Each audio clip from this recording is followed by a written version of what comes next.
See, he may be a celebrity in movie screen, I say. He is an ordinary fellow in front of law. ಕುರ್ಚಿನೂ ಕೊಡಂಗಿಲ್ಲ. ಎಲ್ಲಿ ಬೇರೆಯವ್ರಿಗೆ bench ಕೊಟ್ಟರೆ ಅವ್ರಿಗೂ ಬೆಂಚೇ ಕೊಡಬೇಕು. ಕುರ್ಚಿನೂ ಕೊಡಕೂಡದು. ಬೇರೆಯವರು ಬೆಂಚ್ ಕೊಟ್ಟರೆ ಕೊಂಚ್ ಕೊಡಿ. ಬೇರೆಯವ್ರಿಗೂ ಕುರ್ಚಿ ಕೊಟ್ಟಿದ್ರೆ ಕುರ್ಚಿನೇ ಕೊಡಿ ನಿಮ್ಮ ಪೊಲೀಸ್ ಸ್ಟೇಷನಲ್ಲಿ. ಠಾಣೆಗೆ ಜನನ್ ಬಿಡಲ್ಲ. ಪಾಸ್ಪೋರ್ಟ್ ವೆರಿಫಿಕೇಶನ್ ತುರ್ತು ಸೇವೆಗೆ ಬಂದವ್ರನ್ನು ಬಿಟ್ಕೊಂಡು ಇಲ್ಲಿ ಬಂತೆ. ಯಾಕೆ? ಠಾಣೆ ಇರೋದು ಸಾರ್ವಜನಿಕ ಸೇವೆಗ ಅಥವಾ ಏನು ಅನ್ನೋ ಪ್ರಶ್ನೆ ಬರುತ್ತೆ. ದರ್ಶನ್ ಪೊಲೀಸ್ ಸ್ಟೇಷನ್ ಅಂತ ಹಾಕ್ಬಿಡಿ ಬೋರ್ಡ್ ಹಂಗಾರೆ. ಯಾರು ಬೇಡ ಅಂದವ್ರು ನಿಮ್ಮನ್ನ? These are all not correct. Bengaluru city ಪೊಲೀಸರು somehow ಈ ಪ್ರಕರಣದಲ್ಲಿ you have acted largely okay ಅನ್ನೋ ಥರ ಕಾಣಿಸಿದೆ ಅಂತ ಜನಕ್ಕೆ ಅನಿಸಿದೆ. ಅದನ್ನು ಕಳ್ಕೋಬೇಡಿ.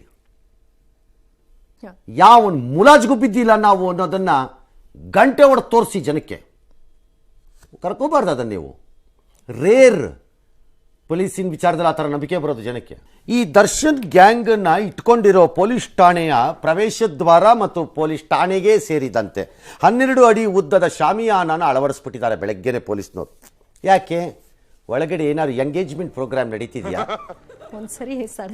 ಏನಾದ್ರು ಬಾಳೆ ಎಲೆ ಊಟ ಆಗ್ತಾ ಇದ್ದೀರಾ ಅಂತ ಯಾರು ಅನ್ಕೊಂಡ್ರೆ, ಶಾಮಿಯಾನ ನೋಡಿದ ತಕ್ಷಣ ನಮ್ಗೆ ಏನು ಅನ್ನಿಸ್ಬೇಕು? ಸಾಮಾನ್ಯವಾಗಿ ಏನೋ ಒಂದು ಶುಭ ಕಾರ್ಯನೋ ಅಥವಾ ಯಾವುದೋ ಸಾವಾಗಿದೆ ಅಂತ ಅನ್ಕೊ. ಪೊಲೀಸ್ ಸ್ಟೇಷನಲ್ಲಿ ಏನಾದ್ರು ಸಾವಾಗಿದೆಯಾ? ಇಲ್ಲ. ಅಥವಾ ಸೂತಕದ ಕಳೆ ಇದೆಯಾ ಪೊಲೀಸ್ ಸ್ಟೇಷನ್ ಒಳಗಡೆ? ಹಾಗೇನು ಇರಬೇಕಾಗಿಲ್ಲ. ಇದು ಶುಭ ಕಾರ್ಯಕ್ರಮ ಅಲ್ಲಿ ಇಲ್ಲ ಅಲ್ವೇ? ಒಳಗಡೆಗೆ ಬಿರಿಯಾನಿದು ಬ್ಯಾಗ್ ಗಟ್ಲೆ ಎತ್ಕೊಂಡು ಹೋಗ್ತಿದ್ರು. ಯಾಕೆ? ಅಡುಗೆಯವ್ರನ್ನೇ ಕರೆಸ್ಬಿಟ್ಟು ಅಲ್ಲೇ ಒಲೆ ಹತ್ತಿಸ್ಬಿಟ್ಟು ಮಾಡಿಸ್ಬಿಟ್ಟಿದ್ರು ಆಗ್ತಿತ್ತಲ್ರಪ್ಪ. ಬರೀ ಬಿರಿಯಾನಿ ಯಾಕೆ? ಚಿಕನ್ನು ಮಟನ್ನು ಏನೇನು ಬೇಕೋ, ಬಿಸಿಬೇಳೆ ಬಾತೋ ಅಥವಾ ನಂದಿನಿನವ್ರದ್ದು ಒಳ್ಳೆ ಇದ್ರದ್ದು ಪಾಯಸ ಇದೆ.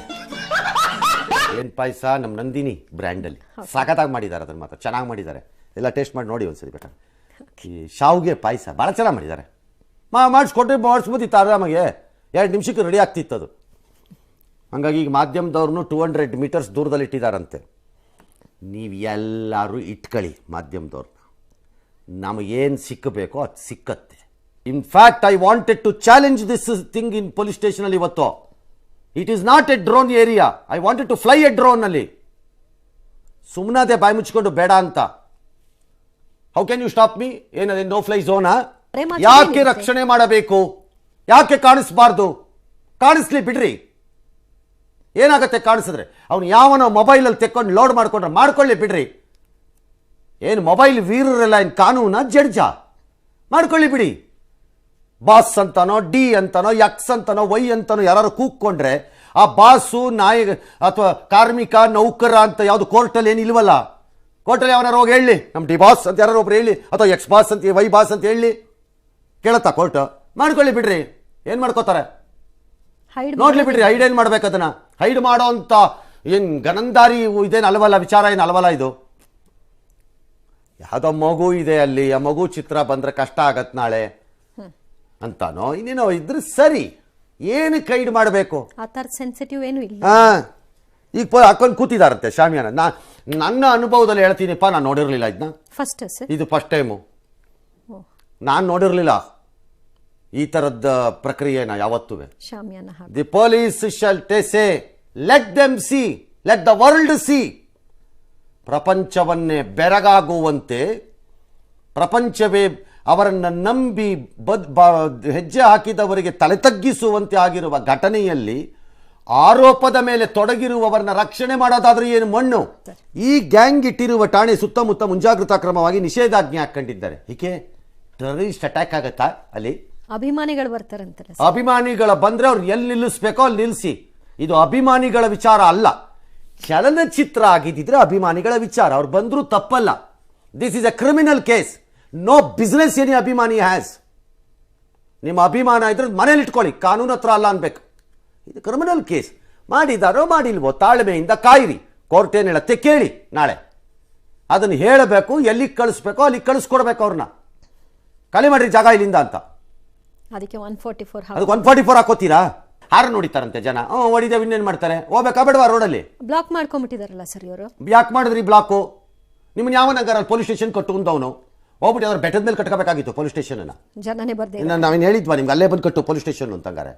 ಯಾವೊಂದು ಮಾನ ಮರ್ಯಾದೆ ಉಳಿಸೋ ತರದ ಮರ್ಯಾದೆ ಬರಬಹುದಾದ ಕೆಲಸ ಏನೂ ಇಲ್ಲ ಇದರಲ್ಲಿ. ಈ ಲೊಕೇಶನ್ ಟ್ರೇಸ್ ಮಾಡೋಕ್ಕೆ ದರ್ಶನ್ ಗ್ಯಾಂಗ್ಗೆ ಕೆಲ ಪೊಲೀಸ್ ಅಧಿಕಾರಿಗಳ ಸಹಾಯ ಬೇರೆ ಸಿಕ್ಕಿತ್ತಂತೆ. Identify these black sheeps. ಈ ಯಾವ್ಯಾವಿವೆ ಇಂಥ ಕ್ರಿಮಿಗಳು ಇವ್ರುಗಳನ್ನು ಐಡೆಂಟಿಫೈ ಮಾಡಿ dismiss them from service from a cabinet decision ಅಲ್ಲಿ. They don't deserves to be in police department. ಯಾವುದೋ ಅನ್ಅಫಿಷಿಯಲ್ ಹೋಗಿ ಕೇಳಿದಾಗ ಹೆಂಗ್ ಟ್ರೇಸ್ ಮಾಡ್ಕೊಡ್ತಾರೆ? ಹಂಗೆ ಟ್ರೇಸ್ ಮಾಡಿರಲ್ಲ. ಹಂಗೆ ಅನ್ಅಫಿಷಿಯಲಿ ಹೋಗ್ಬಿಟ್ಟು ಫೇಸ್ಬುಕ್ನವ್ರು ಇವ್ರು ಚಿಕ್ಕಪ್ಪನ ಮಗನಾ ನೀವು ಕೇಳ್ತಿರೋದು ನೋಡಿದ್ರೆ ಹಂಗಿದೆ. ಒಳ್ಳೆ ಇವರು ಅವ್ರದ್ದು ಐಡಿ ಟ್ರ್ಯಾಕ್ ಮಾಡಿದ್ದಾರೆ. ಐಡಿ ಟ್ರ್ಯಾಕ್ ಮಾಡಿದ್ದಾರೆ. ಹೆಂಗ್ರಿ ಮಾಡಿದ್ದಾರೆ? ಹೆಂಗ್ ಮಾಡಿದ್ದಾರೆ? ಫೇಸ್ಬುಕ್ ಓನರ್ಗೆ ಫೋನ್ ಹಾಕಿದ್ರು, ಐ ಆಮ್ ದರ್ಶನ್ ಇಯರ್ ಅಂದ್ರು. ಅವನು ಹಲೋ ದರ್ಶನ್ ಅಂದ್ಬಿಟ್ಟು ಟಕಾರ ಅಂತ ಕೊಟ್ಬಿಟ್ನಾ. ದರ್ಶನ್ ಪುತ್ರ ವಿನೀಶ್ ಮೊದಲ ಬಾರಿಗೆ ಪ್ರತಿಕ್ರಿಯಿಸಿ, ನನ್ನ ತಂದೆ ಬಗ್ಗೆ ಕೆಟ್ಟ ಕಮೆಂಟ್ ಹಾಕ್ತಿರುವವರಿಗೆ, ಅಸಭ್ಯ ಭಾಷೆಯಲ್ಲಿ ನಿಂದಿಸ್ತಿರುವವರಿಗೆ ಧನ್ಯವಾದ. ನನಗೆ 15 ವರ್ಷ, ನನಗೂ ಮನಸ್ಸಿದೆ. ಈ ಕಷ್ಟದ ಸಂದರ್ಭದಲ್ಲಿ ನನ್ನ ತಂದೆ ತಾಯಿಗೆ ನಿಮ್ಮ ಬೆಂಬಲದ ಅಗತ್ಯವಿದೆ ಅಂತ ಸೋಷಿಯಲ್ ಮೀಡಿಯಾಲ್ ಹೇಳ್ಕೊಂಡಿದ್ದಾರೆ. ಇನ್ನು ಅವ್ರ ಮಗ ಹಾಕಿದ್ದಾರೆ. ಒಬ್ಬ ತಂದೆಗೆ ಮಗನಾಗಿ ಅವ್ರು ಹಾಕಿದ್ದು ನಾನು ತಪ್ಪು ಅಂತ ಹೇಳಕ್ಕಾಗಲ್ಲ. 15 ವರ್ಷ ಆದರೆ ಆ ಮಗುಗೂ ಯಾರು ಒಬ್ರು ಹೇಳಬೇಕು, ನಿನ್ನ ಭಾವನೆ ಅರ್ಥ ಆಗ್ತಿದೆ. ರೇಣುಕಾಸ್ವಾಮಿ ಹೆಂಡತಿನೂ ಕ್ಯಾರಿಯಿಂಗ್ ಅಲ್ಲ. 15 ವರ್ಷ ಆಗಿರೋ ಮಗುಗೆ ಹೆಂಗೆ ಮನಸ್ಸಿದೆಯೋ, ನಾಳೆ ಹುಟ್ಟಿ ಹೊರಬರುವ ಮಗು ನನ್ನ ಅಪ್ಪ ಯಾರು ಅಂತ ಕೇಳಿದ್ರೆ ಅವಳೇನು ಹೇಳಬೇಕು? ಅವಳೇನು ಹೇಳಬೇಕು? ಅದನ್ನು ಯಾರು ಹಾಕ್ಬೋದಲ್ಲ. There is nothing unfair as a son to stand with father or as a father to stand with a son. But ಈ ಕೇಸು ಹಾಗೆ ಆಗ್ತಾ ಇಲ್ಲ. It's a very sad thing ಇದು. ಆಕೆ ಗರ್ಭಿಣಿಯಾಗ 5 ತಿಂಗಳಲ್ಲಿ ನಾಳೆ ಅವಳು ಡೆಲಿವರಿ ಆದಮೇಲೆ ಅವಳು ಮಗುಗೆ ಮಾತಾಡಕ್ಕೆ ಬಂದಾಗ ನನ್ನ ಅಪ್ಪನ ತೋರಿಸು ಅಂದಾಗ ನಿನ್ನ ಅಪ್ಪ ಇಲ್ಲ ಅಂದಾಗ ಏನಾಯ್ತು ನನ್ನ ಅಪ್ಪನಿಗೆ ಅಂತಂದರೆ ಅವಳೇನು ಹೇಳಬೇಕು? ಈ ಕೇಸು ಬರೀ ಒಂದು ಸಿಂಪಲ್ ಕೋಪದಲ್ಲೋ ತಾಪದಲ್ಲೋ ಆಗಿರೋ ಮರ್ಡರ್ ಅಂತ ನೋಡಬೇಡಿ. ಈ ಕೇಸು ಮನಸ್ಥಿತಿಗಳನ್ನು, ದಿಮಾಕನ್ನು, ಕೊಬ್ಬನ್ನು, ಅಧಿಕಾರ, ಅಂತಸ್ತು, ಖ್ಯಾತಿಯ ಅತಿರೇಕದ ಪರಮಾವಧಿಯನ್ನು ನೋಡ್ತಾ ಇದೆ. ಇದು ವರ್ತನೆ ಕಾಣಿಸುತ್ತೆ. ದೇಹನ ತಗೊಂಡೋಗಿ ಎಷ್ಟು ಬಂದು ಬಿಡ್ತೀವಿ ಅನ್ನೋದು, ಕರ್ಕೊಂಬಂದೆಲ್ಲೋ ಹೊಡೆದು ಬಿಡ್ತಾರೆ ಯಾರೋ ಅನ್ನೋದು, ಯಾರು ಮಾಡಿರಲಿ, ಎಲ್ಲಿಂದಾನೋ ಕಿಡ್ನ್ಯಾಪ್ ಮಾಡ್ಕೊಂಡು ಕರ್ಕೊಂಬರ್ತೀವಿ ಅನ್ನೋದು, ಇದೆಲ್ಲ ಇದನ್ನು ತೋರಿಸ್ತಿದೆ. ಇನ್ನೊಂದು ಕುಟುಂಬದ ನಾಶದ ಬಗ್ಗೆ ಮಾತಾಡಬೇಕಲ್ಲ. ಬರೀ ತಮ್ಮದು ಮಾತ್ರ ನೋಡ್ತಾರೆ. ಬರೀ ನಂದನ್ನು ನೋಡಿದ್ರೆ ಆಗಲ್ಲ. ಈ MTV ಸಿಟಿ ಯುಗದಲ್ಲಿ ಖುಷಿಯಾಗಿರು.